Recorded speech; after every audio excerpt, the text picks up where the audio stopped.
15절을 다 같이 읽어보도록 하겠습니다. 천사들이 떠나 하늘로 올라가니 목자가 서로 말하되 이제 베들레헴으로 가서 주께서 우리에게 알리신 바 이 이루어진 일을 보자 하고 라고 이야기합니다. 전도하는 것은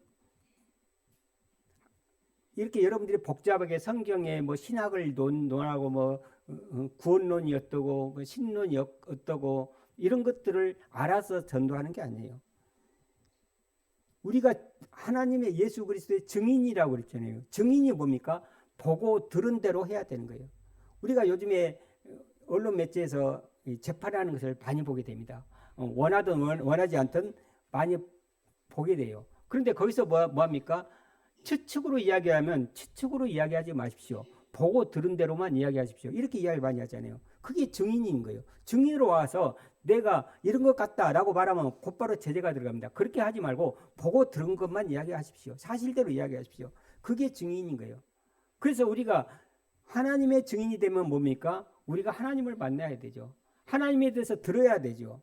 그래서 듣고 본 것을 그대로 다른 사람들에게 말하는 거예요.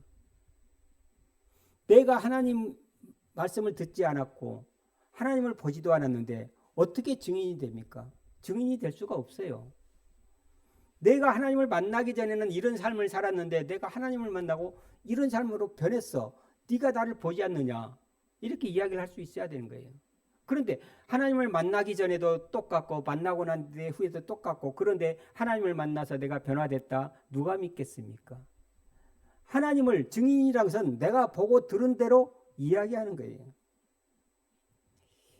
제가 예전에 어느 식당에 갔는데 거기서 약간 이름이 있는 탤런트를 하나 만났어요. 물론 내가 가서 인사를 하지 않았죠. 옆에 이제 테이블에서 식사를 하고 계시더라고요. 그래서 그날 그걸 보고 집에 와서 아내한테 자랑을 했어요. 내가 식당에 갔는데 탤런트가 있었어. 자, 이처럼 우리가 우연히 가다가 탤런트만 봐도 집에 가서 자랑을 합니다. 왜냐하면 내가 봤잖아요. 봤으니까 자랑을 해요. 그러면 우리가 하나님을 만났어요. 하나님을 봤어요. 하나님의 말씀을 들었어요. 어떻게 우리가 자랑을 안 하고 살 수가 있겠습니까? 하지 말라고 그래도 내가 봤는데 자랑하고 싶죠. 자랑하고 싶죠. 내가 탤런트를 보고 집에 와서 자랑하듯이 보기만 했는데도 자랑을 하는 거예요. 그처럼 우리가 하나님을 만나고 하나님의 말씀을 듣고 내가 감동이 있고 그걸로 인해서 내 삶에 영향이 있으면 그것은 이야기할 수밖에 없는 거예요. 그래서 전도하기 전에 뭡니까? 여러분들이 하나님을 먼저 만나야 되는 거예요. 하나님을 만나고 하나님의 말씀을 듣고 깊게 자기 자신을 그것을 받아들이고 자기 삶이 바뀌면 그것이 바로 전도인 거예요.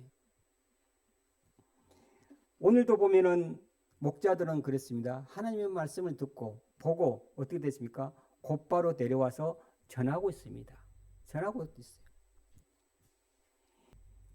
17절을 보면 보고 천사가 자기들에게 이 아기에 대하여 말한 것을 전했다라고 이야기했습니다. 들었으니까 전했겠죠. 그러니까 18절에 반응이 나옵니다. 듣는 자가 다 목자들이 그들에게 말한 것들을 놀랍게 여기되 또 마리아는 그것을 자기 마음에 새기고 있습니다.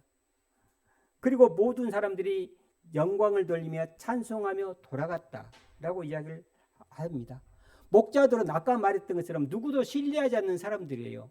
그런데 그 사람들의 말을 하나님의 말씀을 듣고 하나님을 보고 그것을 전하니까 뭡니까? 모든 사람들이 놀라워하고 그 말씀을 새기고 찬양하며 돌아가는 거예요. 우리가 하나님의 말씀을 전할 때 내가 만난 하나님, 내가 들었던 하나님의 말씀을 전할 때 여러분들 두렵죠? 내 말이 허언이 되면 어떨까? 내 말을 믿어줄까? 그 걱정을 하실 필요는 없습니다. 여러분들은 그냥 내가 보고 들은 것을 이야기만 하면 되는 거예요.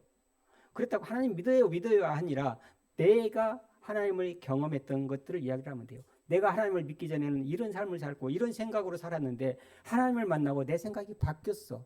그래서 나는 이렇게 지금 살고 있어. 이것을 그냥 이야기만 하면 되는 거예요. 교회 오라는 말을 할 필요도 없어요. 그러면 그것을 보고 사람들이 감동을 받아서 오게 됩니다. 그 감동은 누가 주느냐? 하나님이 주시는 거예요. 여러분들이 책임질 필요가 없어요. 내가 전했는데 거절당하면 어쩔까?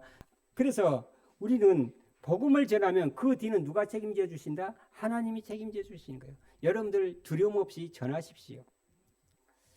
오늘은 크리스마스입니다. 크리스마스의 의미가 뭡니까? 우리의 죄를 사하여 주실 분을 하나님이 약속하셨고 그 약속이 성취된 날입니다. 그리고 하나님이 친히 우리 곁에 오신 날입니다. 저는 우리 곁으로 오신 하나님을 여러분들이 만나시기를 주님의 이름으로 축원합니다. 더불어서 그동안 소원했던 가족, 친척, 형제, 동료들과 화해함으로써 샬롬, 평화를 누리시기를 바랍니다. 그것이 곧 하나님께 영광을 돌리고 예배하는 것입니다. 그리고 그 말씀에 순종하여 내가 보고 들었던 주님을 증거하시기를 바랍니다. 이것이 바로 복음 전파요, 전도요, 선교인 것입니다. 저는 오늘 크리스마스를 맞이하여 여러분들이 하나님께 영광을 돌려드리고 관계에 있어서는 사람들과의 관계에서는 샬롬을 누리시는 땅에서 평화가 있기를 주님의 이름으로 축원합니다. 기도하겠습니다.